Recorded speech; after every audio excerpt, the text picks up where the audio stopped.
What makes an object cursed? Is it the result of a spell, a tragedy, or a powerful emotion? How can we tell if an object is really cursed or if it's just our own self-fulfilling prophecies? And what are the consequences of the cursed object? Well, today we look at two more curses, the Uluru Rock and the painting known as The Hands Resist Him. So let's dive into their stories and try not to fuck around and find out. You're listening to the Don't Touch My Sasquatch podcast, home of all things cryptic, creepy, and mysterious. I am Joshua. I continue to be Lennon. You forgot for a second. And each week we'll present to you a look into the mysterious, unexplained world around us. From odd creatures and unexplained beings to otherworldly encounters and visitors from beyond. Whether you're a skeptic, a believer, or you're just plain curious, no worries, we got ya. So join us as we explore the mysteries of our universe. The hands resist him. Not them. Not them.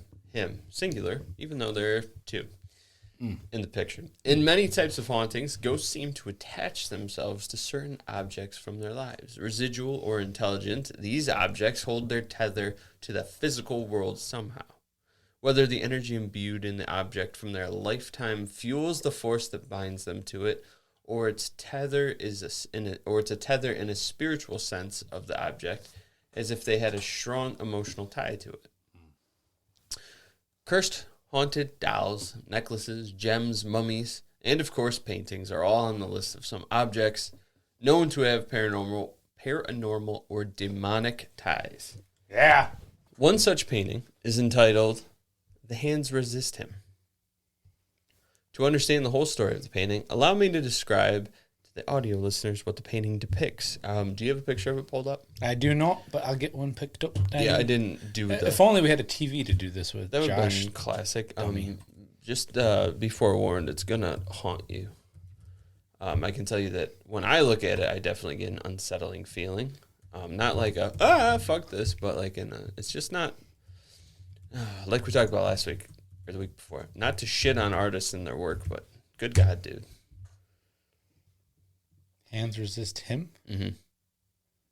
It's two kids. One kid and some kind of weird doll thing. Oh, that's a doll. Okay. Let me describe. The painting depicts a small boy standing next to what looks to be like a doll girl with like one of those ventriloquist mouths. Scary looking fucking right, and they're standing in front of like a glass window, and behind it is a series of multiple small hands seemingly grabbing at the glass window behind them. The kid is staring right down the barrel of the viewer and just peering into your soul with his just black hollow eyes. It's kind of black-eyed child. Yeah. BLC. Downloadable content. BLC? Oh. Black-eyed. Oh, BEC. I thought you said DLC. We are acronyms. BLC is something totally different. That's the acronym for black. Oh. Not race thing. Okay. In the ventriloquist doll girl's hands, she's got some kind of weird device, like with wires hanging out of it, which has sparked some weird questions. The Hands Resist Him portrays Stoneham, who is the artist, at age 5 in a Chicago apartment with the hands representing the other lives. The glass door symbolizing a thin veil between waking and dreaming, and a girl doll serving as an imagined companion or guide through this realm. Mm-hmm. A sense of unease accompanies those who view or come into close proximity to the painting. Reports of sudden illness, nausea, and overall discomfort are all linked to the ominous presence of the artwork. Is that what happened the past 2 days? Probably. In addition, some viewers have reported experiencing computer malfunctions, along with sensations of their throats constricting and difficulties in breathing. Apparently, this one person, obviously, sounds like me, but no, it wasn't me. It was a legitimate report online. This guy was looking at the picture, writing something for some college paper on it or something. And he said his computer, he looked at it for a few seconds, brought it up in the window, looked at it for a few seconds, and then his screen went like completely white, and then his computer just like died. I was waiting for you to say it, and the little girl just popped up on it. Fuck that. You know what? Check, please. Yes, that's a check, please moment. And some people have said that, nausea, difficulty breathing, throat closing, looking at it, all weird reports. Now, I can tell you that I definitely don't like looking at it. I don't feel any of those things. It's just a weird, creepy painting. Like, I feel like the menacing kid is just staring into my soul. I'm staring right back at him. I feel nothing. All right. I didn't. I feel nothing. I looked at it what I needed to do, and I was like, I got it. I feel like I understand the painting. So far, through your whole talking, I've just been kind of staring at it, except for that one moment where I showed you the busty lady. Oh, busty lady. Ooh, what's this painting? The painting was done in 1972 by artist William Stoneham. During the time he was under contract with Charles Feingarten Galleries, artist William Stoneham was tasked and probably taxed with producing 2 paintings per month, each for $200. This particular piece emerged as one of these pieces created during this time. During an interview, Stoneham said of his paintings, and of this one, I've always had a connection to what Carl Jung called the collective unconscious. I think we all do. Artists, especially visual artists, are barometers for the currents which run through this collective. Dreams are a common experience people may have with this. My own experience is sensitivity to place, physical, geographical place. There are memories, echoes of all the life within a place. Maybe it's what's called channeling. When I painted the Hands Resist Him in 1972, I used an old photo of myself at age 5 in a Chicago apartment. The hands of the other lives, the glass door, that thin veil between waking and dreaming, the girl doll is the imagined companion or guide through this realm. The painting's mystique unfolded in 1974 when it was sold to Feingarten Gallery of Beverly Hills. The gallery owner's claim of its eerie quality was affirmed by a affirmed by a hired art critic. Both of these individuals met untimely deaths within a year. Both stepped off a bridge. Yep. No, but they both randomly died very close together and within the year. So the uncollective conscious. The collective unconscious. Oh, I see what you did. Yeah. You know who else mentioned that? Zack Baggins. Sure. Did he? Probably. Oh, okay. Sorry. He's wild. I have no clue. I don't watch him. John Edmonds of Stardust Ranch. Yes. And he was talking to the aliens. Yeah. Remember, we all have a collective unconscious that we just need to listen to? Mm-hmm. Very interesting. But if this is what it's going to come out with, I'll pass. Parallels. It's happening. The painting then fell into the possession of actor John Marley, who stored it in an old brewery. Marley, famous for his role in The Godfather, passed away in 1984 while under the painting's ownership, sparking speculation about its potential connection to his demise. Now, you haven't seen The Godfather, have you? I don't. I have it, in my collection, but I haven't actually watched it. Oh, fantastic movie. Yeah. Is that could have been a contender? What? The guy that talks like this. Marlon Brando, yes. Okay. Yeah. Sorry, I he had didn't cotton remember balls in his for filming. Gotcha. Not in the movie universe. Just normally. He just walked around with them in there. Yeah. It's intimidating. It is. I'm gonna make him an offer he can't refuse. Life or death. That's your offer. John Marley. Yes. For people who don't know, he is the guy who woke up with a horse head in his bed. Well, I haven't seen that, but I've heard about that scene. Yes, that's him. But he died in 1984, and he did own the painting. But also... How long did he own the painting for? Exactly. That was the thing I couldn't find when he bought it. Yeah, he's owned the painting for 20 years. Assuming that the people died, those first 2 people at the gallery, they died in... 74 they bought it, so maybe say 75 they died at the latest. Maybe he bought it in 76, so he had it for between 5 to 8 years, I'm gonna say, right, before he died. So people fucking die. They do. Yeah, people just fucking happens. die. Yeah. Where's the painting right now? Hold on. Shh, Josh. After Marley's death, a couple discovered and took over the painting's care, claiming over the next few years that its haunting vibe went beyond mere unease. They would watch the hands on the painting move, stretching out to reach for the boy. They could actually see it all happening behind him. Between the moving scene on the canvas and the general bad vibes it gave off, they decided to list the painting for sale on eBay. The intense eBay listing description read, this is interesting. It's always good. When we received this painting, we thought it was really good art. A picker had found it abandoned behind an old brewery. At the time, we wondered a little why a seemingly perfect fine painting would be discarded like that. Today, we don't. One morning, our 4.5-year-old daughter claimed that the children in the picture were fighting and coming into the room during the night. Then they themselves would catch glimpses of him seemingly try to escape the frame.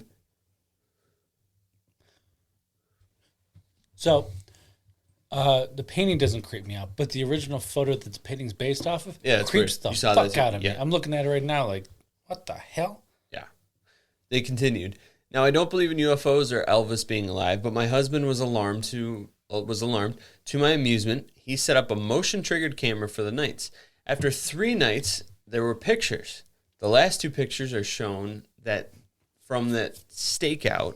After seeing the boy seemingly exiting the painting under threat, we decided the painting has to go. Please judge for yourself. Where's the photos?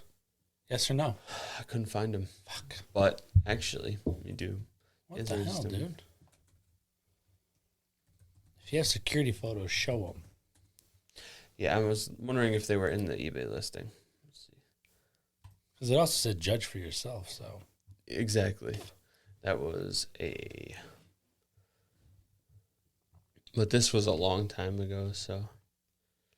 There's a lot of haunted paintings on eBay. Supposed. Yeah, I can't find it. Anyway. The couple went as far as to even include a legal disclaimer for the purchaser of the painting. Warning. Do not bid on this painting if you are susceptible to stress-related disease, faint of heart, or are unfamiliar with supernatural events. By bidding on this painting, you agree to release the owners of all liability in relation to the sale of any events happening after the sale that might be contributed to this painting. This painting may or may not possess supernatural powers and could impact or change your life. However, by bidding, you agree to exclusively bid on the value of the artwork with disregard to the last 2 photos featured in this auction, and hold the owners harmless in regard to them and their impact, express or implied. Yeah. Well, funny story, Lennon. I'm listening. I got a surprise piece of art for us. Fuck that. It's gonna go right here. Okay. It's coming Tuesday. Okay. It's called The Hands Resist Them. I don't know what that one is, but well, he did do sequel paintings. Oh, did he? He did. Oh, because the first one wasn't creepy enough, right? No, exactly. I didn't even look up the other ones. Are the other ones, if you know, are the other ones cursed too? Not as far as I know. It's just this one. Just that one. And is there a reasoning behind it? No. Just cursed. It's just cursed. I think that, well, I'll tell you what I think. Go ahead.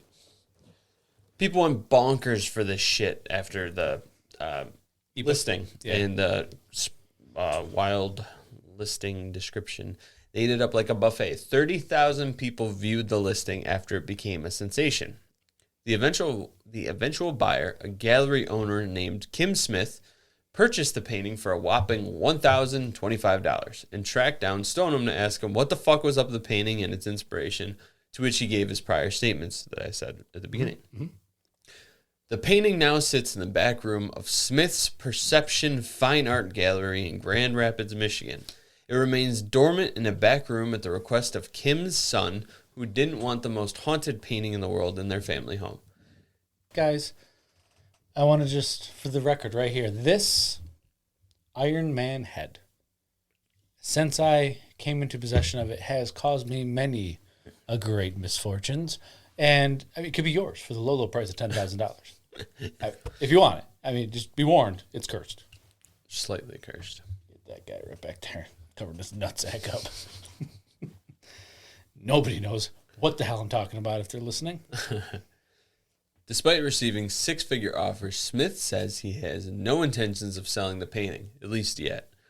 He also has said that despite its troubled past and in his first-hand accounts of people falling victim to the bodily plagues it causes, he himself has yet to experience anything.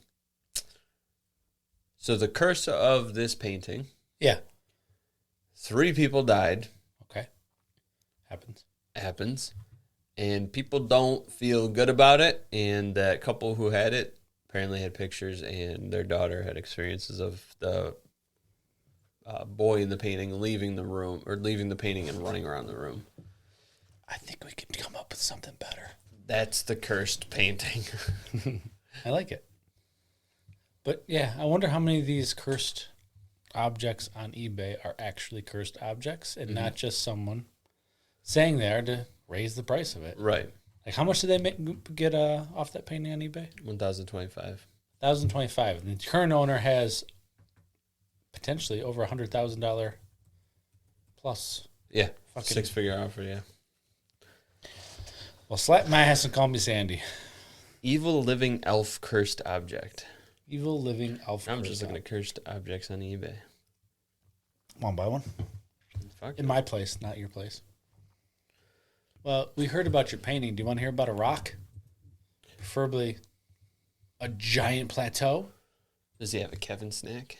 He doesn't have a Kevin snack. Yeah. Just some misfortune. Hit me with it. I was going to throw it.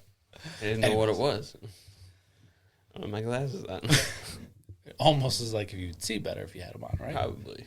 Or you could just have surgery. Probably not. Now, in the center of Australia lies a large sandstone formation known as the Uluru Rock. The rock is estimated to be around 600 million years old, and it has many features and formations that are related to the stories and beliefs of the Anangu, who are the Aboriginal people of the area. They are a ribbit. Ribbit. They are a ribbit with frustration. Don't touch my plateau rock formation thing. Ribbit. Ribbit. The Anangu named the rock Uluru, but in 1873, as always, European explorer William Gosse renamed the rock Ayers Rock after a South Australian politician. The rock was later given the dual name of Ayers Uluru Rock in 1993, and then reversed to the Uluru Ayers Rock in 2002 out of respect for the Anangu people. Wishes. The Anangu have a spiritual and custodial relationship with the land, as most Native Americans do here in the Americas. Mm-hmm. And they consider themselves linked to the center, to the creator spirit of the rock. They have many stories and legends that explain the origin of the rock, such as the battle between 2 tribes over a lizard woman, the snake ancestors that shaped the rock, and the marks left by the ancestral beings of the rock. But here's the one I found most of my research, which kind of cover all 3 of them. So I'm wondering if that description was for this one. Okay. Long ago, in a galaxy far, far... Oh, sorry. That was Star Wars.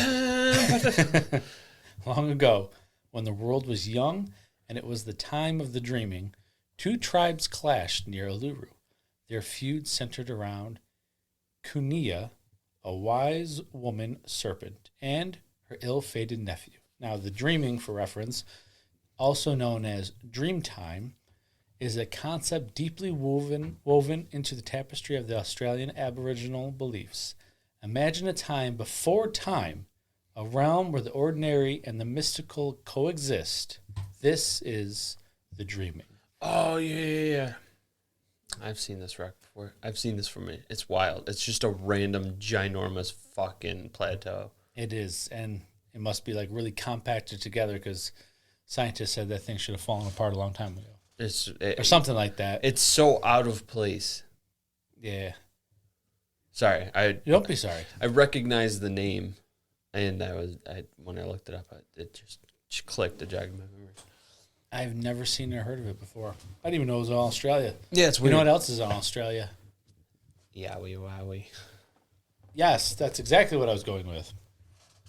You weren't talking about... No, never. Me? I mean, Shakira and Rhea, two totally different like avenues, but both of them are, yes, please.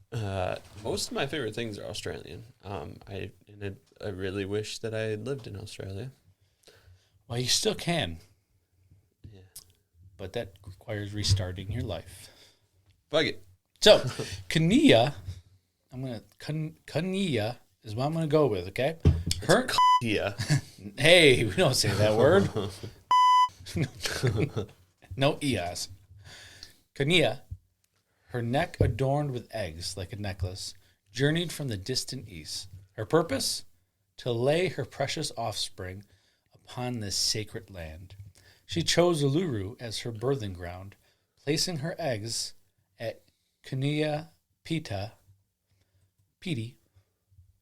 the northeastern corner. As she slithered, her scales etched grooves into the ground, marking her passage. On the other side of the Uluru, a young Kania, also a python, met a tragic fate.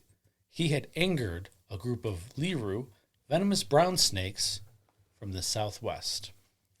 The Liru seeked revenge and attacked the young python, hurling their spears at him. The force of their spears pierced the rock face, leaving a series of round holes that remain visible to this day. The young Kenya, despite his efforts to dodge the spears, fell lifeless as a victim of tribal hostility. Mm-hmm. On the other side of the Uluru, a young... I just reversed. Hold on. Let me go down a couple lines. I don't know what happened there. I just went in a circle. You think about a circle as just a straight line, but curved. Right. But straight line and a flat earth, though. There's a lot of snakes in this one. Were you okay writing this? Did you have a bit of a panic attack? It doesn't bother me writing it, but if you put one on the table, I'll piss my pants. I'll piss my pants. Yikes. You see, meeting an alien, scary enough. You know, gray alien, Nordic, all these ones. You get a fucking reptilian in front of me, there's shit all over my pants. It's gone. Who shit my pants? We're done. I'm not even going to, hide it. It's like, I did that. You're scary as fuck. Yeah. Sharpen your teeth. Worst case scenario is reptilian is just literally a giant snake. But yes, yeah. Right? Yeah. Well, there goes my afternoon. But I mean in the jungle there's giant snakes. There's big ass fucking things that are as wide as your chest, shoulder to shoulder. I know, that could swallow me whole. Yeah, some big fucks. Called an anaconda. There's those ones. There's those ones. Yeah. Oh, how about pythons in Florida? Yeah. Big anacondas are bigger. They can grow up to boas. Oh. I think that what would be worse? Would it be worse getting you fidgeting now? Because my plan is to get you fidgeting, not that you are, because you got me fidgeting about the flying stuff. Would you rather be bit and die from the venom of a snake, or would you rather be constricted to death by a giant boa? That's a tough one. Yeah. I don't like suffocating, so I guess I would go with the venom. Yeah. I don't know how. It probably is painful and terrible. Don't get me wrong. But it's probably quicker. Yeah. And you're not. You're literally feeling your bones breaking as they're constricting you. You're not just instantly dying. Uh-huh. Fuck that. Because I know the venom congeals your blood and that's how it kills you and blah, blah, blah. But they say that people need to get to a hospital, depending on the venom bite, immediately. Whereas constricting, you're just, like you said, suffocating. Right. Breaking bones. Ugh. Disgusting. Now, let me try this again. The Liru harbored ancient grudges. Their spears, sharp and vengeful, pierced the rock face, leaving round holes as evidence of their wrath. The news reached the I can't even keep a consistent fuck up. I can't keep a consistent fuck up. Kania woman, and her sorrow knew no bounds. She was not merely a serpent, she was a guardian of the land, a keeper of stories. With rage burning... Oh, sorry? It's an end of the galaxy. With rage burning in her serpentine heart, she invoked the powers. Her powers, not the powers. The earth trembled and the sky wept. The battle raged near a watering hole that I'm not even going to attempt. And the very ground quivered under the weight of their struggle. As the blood of the fallen soaked the soil, something extraordinary happened. The earth itself responded. A primal force awakened. Galactus arrived. No, I'm joking. He is here. Uluru, born from the anguish and magic, rose majestically. Its crimson hue whispered secrets of creation, of life and death intertwined. The Kunya's grief and the Liru's fury, they melded into the rock, shaping its contours, etching their saga for eternity. And they told, you will become one of the greatest WWE wrestlers. If you smell... We don't like him right now, apparently, so... What? Yeah, he returned, and apparently he's a bad guy now. Oh, that's right. They do good guy, bad guy thing. Yes, they do. I forgot about that. It fits. He's having like a terrible fucking past couple years, isn't it? Of movies? Everything is just going down on him. Not like that. Not like that. So might as well make him a heel, get his face back up. I have no clue. Heel is a bad guy for you non-wrestling watchers. Thanks, because I didn't know what that was. I just went with that. He's like a heel. What's wrong with my heel? I guess his head looks like a heel. He's bald. His head looks like a thumb. A little bit. A little bit. A little bit. Now, this is one of a couple origin stories for Uluru and why some think there's a curse attached to the rocks people swipe, or no swiping, from the site. Swiper, no swiping. I just had to throw that in there. Backpack. Leave it at home. Someone's having a fiesta in your apartment. Is that in my apartment? There's a kid's room over here. It's not above us. No, but their talking is coming through the vent. Oh, that makes more sense. Yeah. Hey. Because they can hear echoing in the duct. That means they can hear us probably yelling and screaming like fucking do. That's true. Shut up. We're trying to make magic. Oh, you won't be able to hear him. You can never hear anything on his mics. Or outside wise. I know, but I can hear him and I'm distracted. Huh? Timmy did what? He's stuck in a well. Not again. Can I pet that dog? When will this motherfucking learn? They are loud though. They are. They in the vents just talking like this. They gotta be. It's like they're playing a game of telephone. It's actually two different apartments. Hey, how you doing? I'm doing good. How are you? Now, when Steve Hill, a curious traveler, I just swerved right back into that. Let's get back on the road. Now, when Steve Hill, a curious traveler, visited the Uluru site, he spotted what he thought was a beautiful rock. It's a beautiful rock indeed. It was. He pocketed the pebble from Uluru, innocent enough, or so he thought. But as he journeyed home, his fortune clung to him like a lost sock on a laundry day while aboard the USS Cyclops on March 4th, 1918. Bermuda Triangle, y'all. No shit. Yeah. No shit. Yeah, I came up with that by myself. Running it all back around.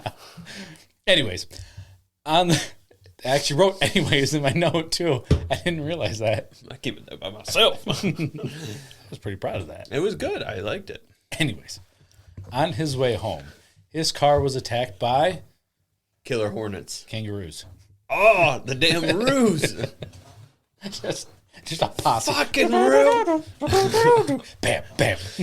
You ever seen that video of the Australian guy in his dash cam?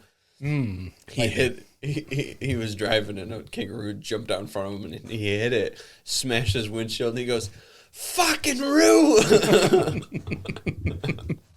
No, I've seen the one where the dog is getting like drowned and the guy dude squares up to it. That fucking jacked ass kangaroo is like, he's like, "What the fuck you gonna do?"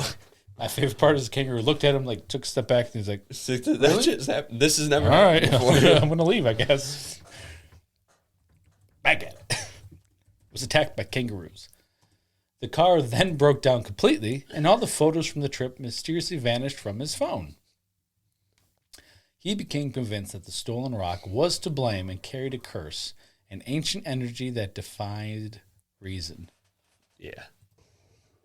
I wish we had a TV. I know, if only.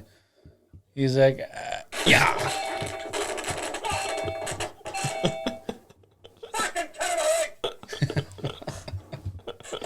That thing had a fucking intent. Look Look at this fucking thing. He's like, you know what? Fuck you. That is actually Steve Hill. He's just still playing.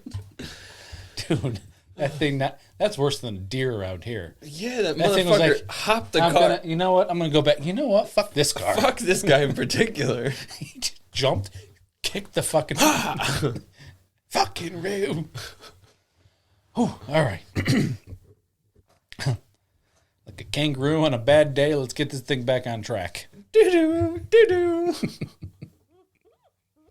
Oh, no footsie, please. You're in my zone. Well, everything is my zone. That's true. I'm joking. I apologize. I'm joking. What was I thinking?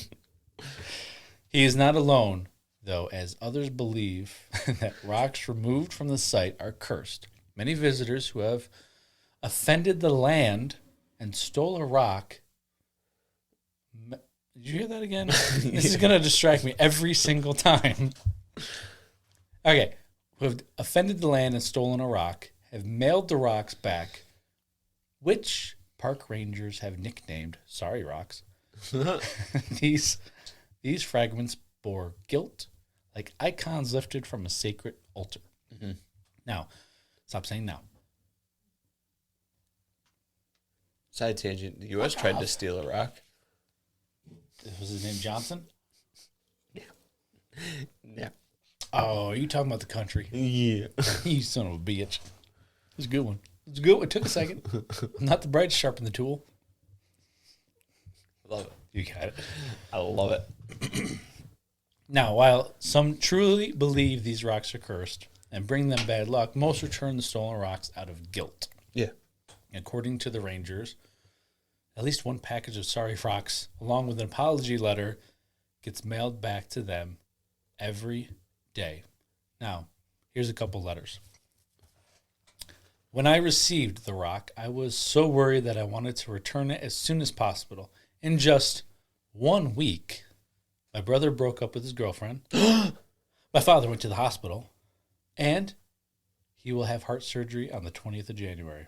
Anyways, I just wanted to return the rock to its rightful place and say goodbye to the bad luck. Said a man from Hong Kong who received one of the as a gift.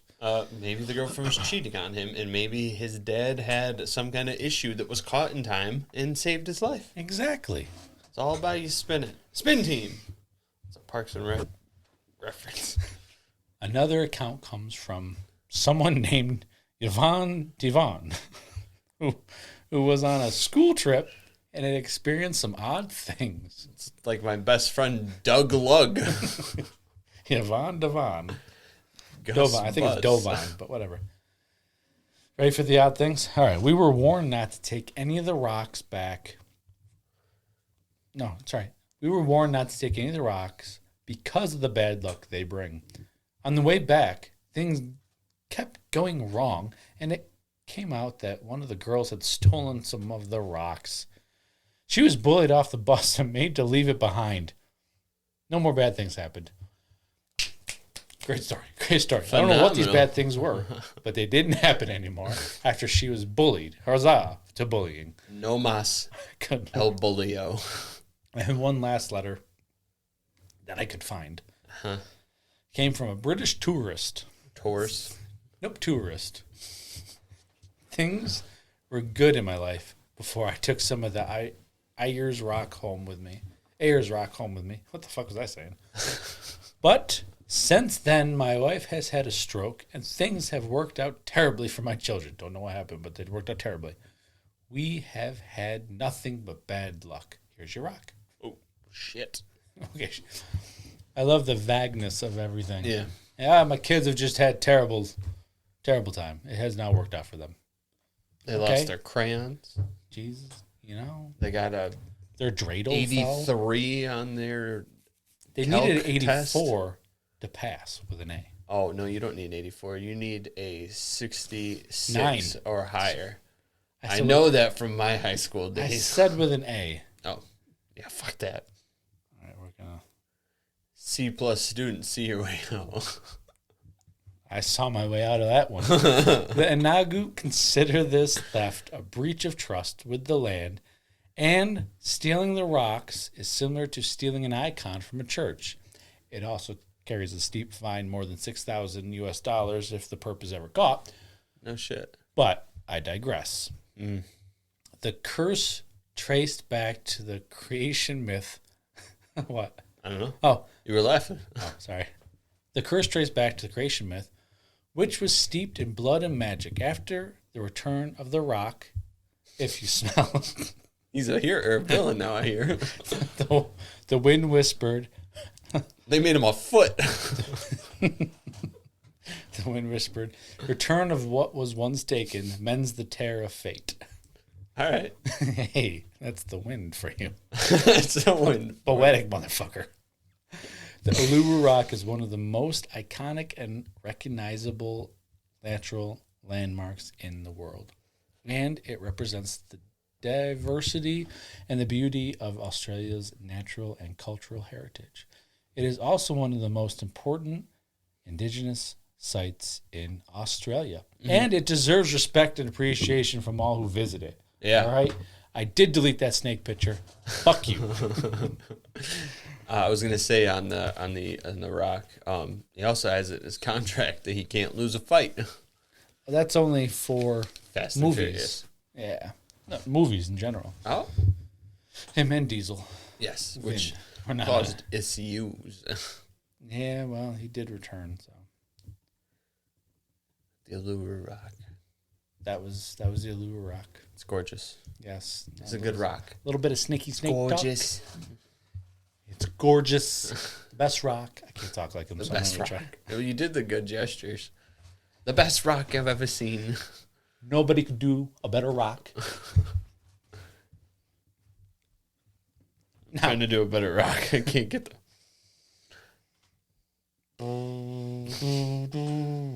The Rock says, "Know your rule is shut your mouth." Lennon, Yeah. Doki time Yeah. or sleepy time? All. How about we start with Doki time? What's your thoughts on curses? Preferably the two we just talked about, honestly. Okay. All right. I'll start with those two. Just all of them. Just keep going. These ones aren't credible to me. Yeah. Some of them are actually like, yeah, shit, that might have some actual fucking juju to it. These ones, it's just like, I think people are just fucking attributing attributing shit. You know? Whereas stuff that would have happened in life regardless, such as death.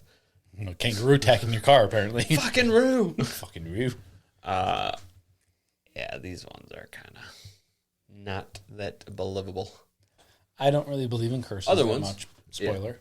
Other ones, such as like Tutankhamun's curse, the unlucky mummy, if that was true.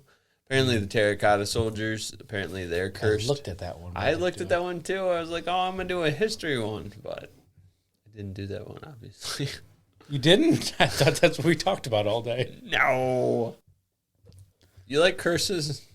Hey, do you like curses? Haha, curses. Curse. Fuck. Shit. Bitch. Not that kind? No. Oh. I'm not a big fan of curses. I don't really think any of them are real. I think it's all just a manifestation of your mind. You read something that says, you are cursed if you open this tomb, and then you manifest it because you just lived life. Let me get to Are you thinking it's like a Tulpa type deal? Yeah, you like I said in the opening. I wasn't here for that. Oh, sorry. Let me refresh you. A self-fulfilling prophecy. Yeah, that's the words, phrases. It just gets in your head, and you attribute every bad thing in life that happens during that time to a curse. Mm-hmm. If I bought a goddamn painting and I hit a deer today, the curse is on the painting. The painting is cursed. I said that backwards. But if I didn't buy it and I still hit the same deer in the same day, It's just normal life. Exactly. Yeah. So Sometimes you hit. now, if you die mysteriously, and then the next owner dies mysteriously, and then you can come talk to me. Yeah. Until something like that happens, I don't know. Have you ever covered anything like that? How about this? We're going to look at two different perspectives. A way to look at it. With a little help of My friends. yes, we all get a little help from our friends. One way if you need I wasn't expecting a sing along. anybody. I want somebody to love. That just hit deep for me. God damn it. Anyways, one way to look at curses are that they are not the result of psychological or epigenetic factors. You can tell I didn't write that word. I would never write that word. What's our research assistant? Epigenetic factors. Fucking. Right? Fucking what? But rather the manifestation of a hidden reality that transcends the laws of nature. Causes may be intentionally cast or unintentionally brought forth by individuals harboring intense feelings or anger or resentment. Curses may also be the work of malevolent spirits, demons, or gods who seek to punish or harm humans for their sins or transgressions. Curses may have various effects, such as causing physical or mental illness, bad luck, accidents, deaths, or even affecting the fate of entire nations or civilizations. We got to get the lists in here, okay? I had to make sure I had a part with lists. Mm-hmm. This perspective suggests that curses are a powerful force that can have a lasting impact on those affected by them, and that they can only be broken by specific rituals, prayers, or counter curses. Now, another perspective on curses is that one of them cleared their throat. you snapped like you were yelling at your kids for like being loud in the air, like shut up, mid word even. Okay, whew. Sorry when about I that. said to you that, cut it. Oh, just shut off. this cannot be cut. Another perspective on curses is that keep saying that it's the one that views them as a form of psychological manipulation. Oh shit. Or self-fulfilling prophecies. Yeah. According to this perspective, curses have no inherent power, but they can influence people's behavior and perception through the power of suggestion. For example, if someone believes that they are cursed, they may become more anxious, pessimistic, and careless, and thus attract more negative outcomes. Conversely, if someone rejects the ideas of curses, they may feel more confident, optimistic, and resilient. I reject curses, but I don't feel more confident, optimistic, and resilient, so whatever. And thus overcome challenges more easily.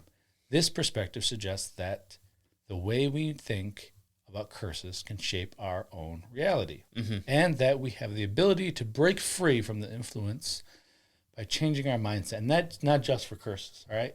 Break free from the influence. Stop with these Stanley cups. We're talking about the drinking cup. Oh. All right, you fucking sheep. Like, now all y'all are drinking lead. I hope you like the lead. $1 billion industry. I hope they like drinking lead. No, I'm talking about NHL. Oh yeah, not that. If you enjoy Stanley Cup in terms of hockey, I just want to say, as a contractor, I've had a Stanley Cup for about 6 years now, and that thing's gone strong. But it's one of your grandpa's thermos ones that I keep my coffee in the wintertime. So the normal ones, but still, you didn't have to fucking beat a goddamn child in the head to get the goddamn cup. No, but it's also just a cup. Now it holds water. Because of these people, I am embarrassed to bring my thermos that I've had for years to work. But you were a trendsetter, not a trend follower. Yes. All right, there's a difference. I can't stand the people that buy it just because their favorite influencer, like Taylor Swift, fucking bought it. I know Taylor Swift didn't buy it, but you get the point. That's your girl. Fucking hate her. Oh, my little side football tangent that you probably don't care about. I was working today, and it was talking about the Super Bowl. It was. It was.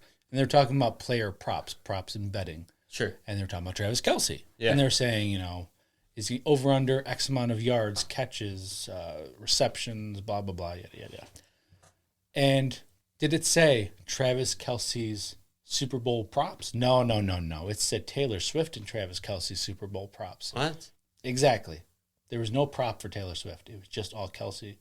But they had to throw her name in there. They did a 5-minute segment just on fucking her, dancing and doing all this shit. And all I could think of is, why? What? Why? What Why? the fuck? Oh, yeah. When Gerard Piqué was married to Shakira, they didn't do any of that shit during any Barcelona game. They don't do it for Haley Steinfeld and Josh Allen. They don't do it for Simone Biles and whatever Green Bay Packers she's married to. Eminem, who was at the fucking Niners Detroit game, they showed him once. They don't do that for anybody, just Taylor Swift. They'll show like famous people in the crowd. Be like, oh, look, David Beckham came to this game. Cool. That's cool. Yeah.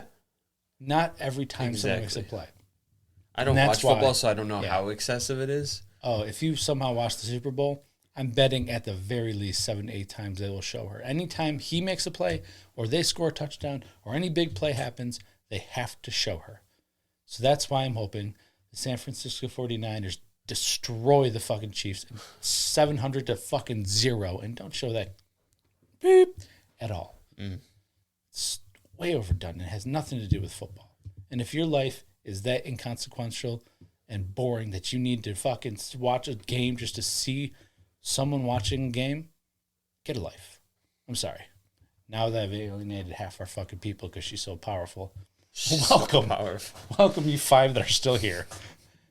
On that bombshell. Lennon, do you have anything to add? Actually, no, I read all this stuff and I have said nothing about it. Lennon, anything to add to what I said? No. You did good. You believe in curses, though. That's what I was trying to... No, you don't believe in curses. I'm sorry. I thought you did. No. You can believe in them. I don't believe in curses per se as a curse, but I do think that some things have been imbued with some kind of negative energy. Okay. Not... You can actually convince me of that. Yeah. I'm thinking not so much like the painting or the doll. The doll might just be like that doll one I talked about. Right. That might just be a ghost possessing it. Like but that's not a curse to me, right? And that's what I mean. Yeah. Like the big box is just a goddamn a demon, like a poltergeist. Couldn't think of the fucking word. Sorry. Yes. You look like you were struggling too. I was struggling to keep up. Yeah. Poltergeist. Most people do. That's my intro. You're listening to the. Yeah. No. I think it's just negative energy imbued in certain events or certain things called a curse because of early on religious and spiritual beliefs. Gotcha. And King Tut tomb. Like that was cursed based off of their Egyptian religion at the time. Mm-hmm. Whatever forces they were tapping into by quote unquote cursing it. We both don't believe in curses. Interesting. Yeah. I expected you to believe in them. No. I don't believe in anything anymore. I was looking for my outro, people. I don't have the outro. So on that bombshell, Lennon, my nephew, my little brother, my dog. Get up at that dog. No, he does not want to be pet. I don't want to pet that dog. These people, they want to hear your sweet outro. Ladies and gentlemen and Squatches, once again, thank you so much for listening to the Don't Touch My Sasquatch Cursed podcast. I hope it's not cursed. Fuck. If you're enjoying our show and want to show some love, hop over to our Patreon where you can dive into our treasure trove of exclusive bonus content. Exclusive, that's a new word. It's an exclusive. And explore the multitude of perks we offer to our supporters. Explore our website where our exclusive, mysterious merch awaits. Pair it with our Patreon membership for a special discount on your purchase, because who doesn't love a good combo deal? Connect with us on Facebook, Instagram, or send us an email at dtscast@gmail.com. We're always thrilled to hear from our incredible listeners. For a visual treat, check out the YouTube channel where Josh crafts incredible video editions of our episodes. So you can see what just happened there. Yeah. Don't forget to hit the like button and subscribe to our channel. Links to everything can be found in the show notes below. And hey, while you're listening, why not drop us a 5-star rating? Your support fuels our growth, ensuring you even more fantastic content for your ears. Actually, just do it. Wow. Yeah, just do it. That pause? Dude. Welcome back. Thank you for being part of our Cryptid, UFO, and Spirit Seekers Coalition. Until our next encounter, keep exploring and remember to stay curious, be vigilant, and don't touch my Sasquatch. Don't do it. He's fighting a kangaroo.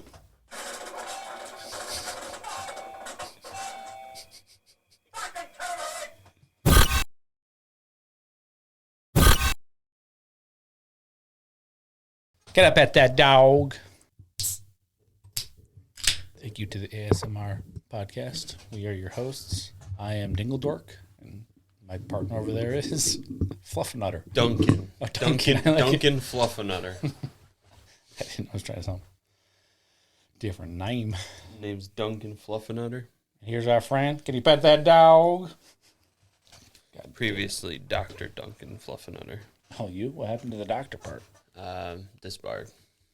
Shit. This is a stick up. Come out with your hands up and your pants down. Was that more energy, Menon? In many types of hauntings. Jesus Christ, what's happening? Well, I thought we were holding our mics while we talk. This is what I do, you know. And I had the slider to just kind of jack it off. The joke backfired. I fucked it all up. I hear nothing. I am deaf. They call me a chew. Was that you? No. That wasn't me. Wasn't me. I didn't lock my door. I wonder if someone's in my apartment right now. I don't know why they would be. All right, back on Garth. I don't think anybody's here. Back at it. They're going to kill us. Just make it quick. Actually, just let it happen. That was such a give up moment. Do magic tricks. They disappear. They reappear. There's a card trick. What card am I holding? It's an ace of hearts. You son of a bitch. Ha! Magic. Wunderbar. Grazie. Ho, ho, ho, ho. We're international. We kind of are. Yeah. There's a lot of sounds on that. We'll cut that. Oh, there you go. That helped out.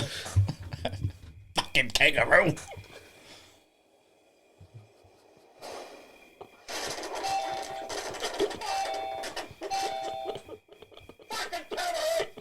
Holy neck. You know what time it is. Don't touch my Sasquatch. Josh out. Josh out with the mic staying vertical this time. We got that vertical leap of stationary. Like my penis. Let's have you go first so people actually stay for half the episode. So, I said him, and it is supposed to be them. Well, today we look at two more curses. The Uluru Rock and the painting known as The Hands Resist Them. yeah, so I want to interrupt you real quick. In my notes, I wrote the hands resist them and the hands that resist him. So weighing in on it, I did a fact check, and it is the hands resist him. So I apologize. They want to hear the tales of Squatch. That's a weird transition. They told me I wasn't allowed to practice law as a dentist. Well, no. You're only supposed to be a gynecologist as a dentist. They got fired from there too.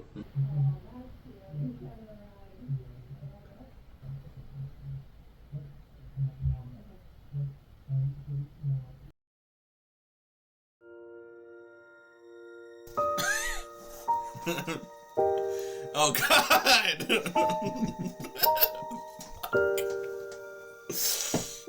hate the video editor. Pepsi, get your Pepsi. I like Pepsi. Try a Pepsi, so we know you're not a commie. So it's going to be a close-up fucking video of your face. Oh, yours the one that isn't recording. Ah, shit, it's going to be me! I'm just gonna take it and run with it for 12 pages. Nice hit. Oh, I'm fucking killing it over here. Oh, you guys always doing this. You dirty little sons of bitches. Ah, it's a strip club. God damn it, just get in front of the camera. You blew me in the face.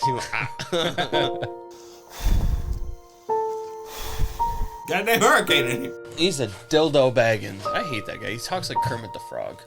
The skies are blue. I mean, that's Louis Armstrong. Go ahead. Looks like you're making out with something.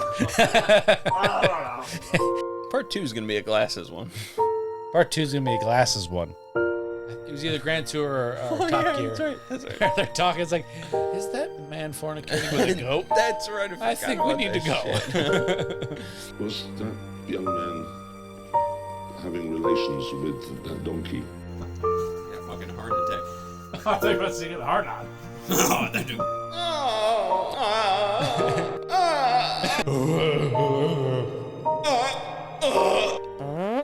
John, was that you?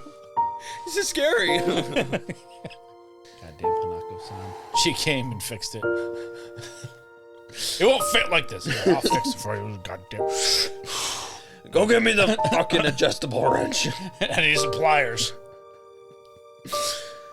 Oh my god. God damn it. Where am I going to put this Cheeto? I'll show you. Apparently you call the cops or the fire department, whoever the hell's coming right Call now. everybody. They're coming. Yep, there it is. There it is. Mid-intro. It's okay. We're cool. We're cool. I'm going to keep going. Ha ha ha ha ha! You fool. Oh my god, this is awesome. This is legit. Are you ready? Nervous. It's kind of scary. Acting like I have to wait for music to start. They lock themselves in the courtroom, the chart room, and the bridge. Fucking autocorrect. I don't have a courtroom on the goddamn ship. Hit it with energy. Yeah! Yowza! That felt good. An abduction that will change the world. That's a bit dramatic, don't you think? Oh, it goes right to that. Did you find the letter? Slang referencing her breasts. Ah. Wow, I've never called a woman's breasts duckies before. Well, from now on, I shall. I want to kiss her duckies. You are listening to the dance.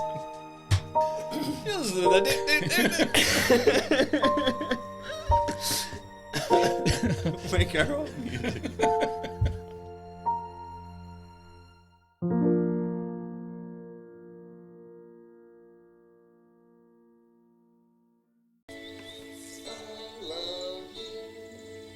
This is how we start the podcast off every time now. This is how we roll. Copyright infringement. We can only do 3 seconds.